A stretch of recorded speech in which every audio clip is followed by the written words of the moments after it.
आइए सुनते हैं एक छोटी सी कहानी। यह कहानी एक बावर्ची की है जिसकी उम्र 55 साल थी। वह एक बड़े से परिवार में खाना बनाने का काम करता था। उसका नाम जेठू था। वह बहुत ही ईमानदार था और बहुत ही साफ सफाई के साथ काम किया करता था। उस परिवार में 2 लड़के, बेटा बहू, बच्चों से भरा पूरा परिवार था। जेठू सबकी पसंद का ख्याल रखता, समय पर नाश्ता, समय पे खाना और सभी की चाय का ध्यान रखता। कब किसको क्या चाहिए, जेठू समय पर सबको चाय, नाश्ता और खाना देता था। वहाँ के लोग उसे बहुत पसंद करते थे और उससे प्यार भी बहुत करते थे और वह सबकी इज्जत करता था। परिवार के सभी लोग उसे पसंद करते थे। इसी तरह दिन बीत रहे थे। एक दिन अचानक बड़े भाई ने अपनी छोटी सी बच्ची के लिए काजल की एक डिबिया लाई और डिबिया लाकर अपनी बेटी को दिया और कहा कि यह काजल की डिबिया मैं तुम्हें दे रहा हूँ, तुम इससे अपनी आँखों में काजल लगाना। वो अपनी बेटी को देकर चले जाते हैं।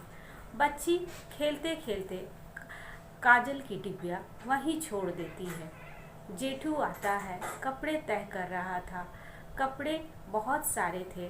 कपड़े तय करते करते वह काजल की डिबिया कब उसके अंदर चली गई, जेठू को भी पता नहीं चला। उसने कपड़े तय करके एक पोटली में बांधकर रख दिए। जैसे ही रात होती है, वह अपनी बेटी से पूछता है, मैंने तुम्हें काजल की डिबिया दी थी, क्या तुमने काजल लगाया है? वह अपनी बेटी की तरफ देखता है और तो बेटी कहती है कि नहीं पिताजी, मैंने काजल की डिबिया वहीं रख दी थी। और सभी लोग काजल की डिबिया को ढूंढने लगते हैं। जब काजल की डिबिया नहीं मिलती है, तब वह जेठू पर गुस्सा हो जाते हैं और कहते हैं कि तुम्हें एक छोटी सी चीज़ का भी ख्याल रखना नहीं आता है, और गुस्सा हो जाते हैं और गुस्सा होकर कह देते हैं कि तुम काम छोड़कर चले जाओ। जब तुम कोई चीज़ संभाल कर नहीं रख सकते हो तो तुम काम छोड़ दो। जेठू इतने सालों से उस घर में एक घर के मेंबर की तरह काम कर रहा था, लेकिन आज बड़े भैया ने जो कहा उससे उसे बहुत तकलीफ हुई।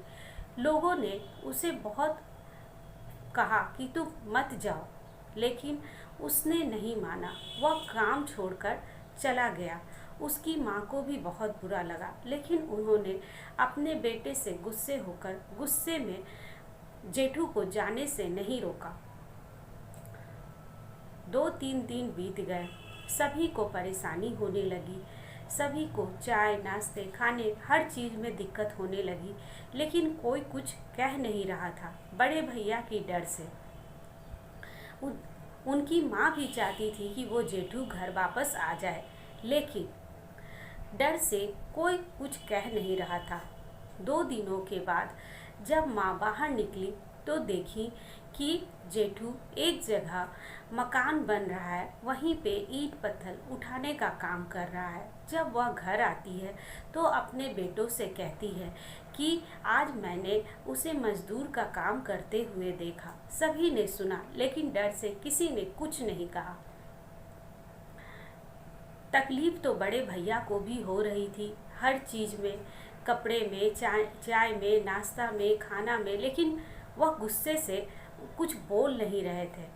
एक दिन जब वह ऑफिस जा रहे थे, तब रास्ते में उन्होंने जेठू को देखा। जेठू को देखकर उन्हें थोड़ी सी माया आ गई और जब वह घर को लौटे तो उन्होंने सोचा क्यों ना माँ को कहूँ, उसे वापस बुला लूँ। यह सोचकर वह अंदर चले गए और मन ही मन कुछ सोचकर माँ से नहीं कहा। फिर एक दिन जब वो ऑफिस जा रहे थे, तब फिर उन्होंने जेठू को देखा और उनको अपनी गलती का एहसास हुआ कि इस उम्र में 50-55 की उम्र में ये इतना भारी काम कर रहे हैं, ईंट पत्थर उठा रहे हैं, ये सब मेरी वजह से हुआ। उन्हें अपने आप पे गुस्सा आ रहा था। उन्होंने कहा, शाम को ऑफिस से आते ही मैं इन्हें अपने घर ले जाऊंगा।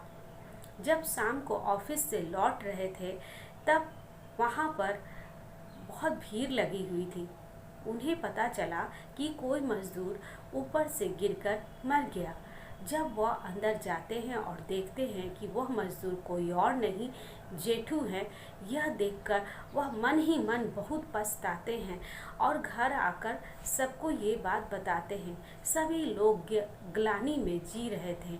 उन्हें लग रहा था कि हमसे कितनी बड़ी गलती हो गई, एक छोटी सी डिबिया की वजह से किसी की जान चली गई। हमें इस कहानी से यही सीख मिलती है कि जब भी हम कभी गुस्सा हो तो अपनों पर या अपने परिवार पर कोई ऐसा निर्णय ना ले जिससे हमें ज़िंदगी भर के लिए पछताना पड़े।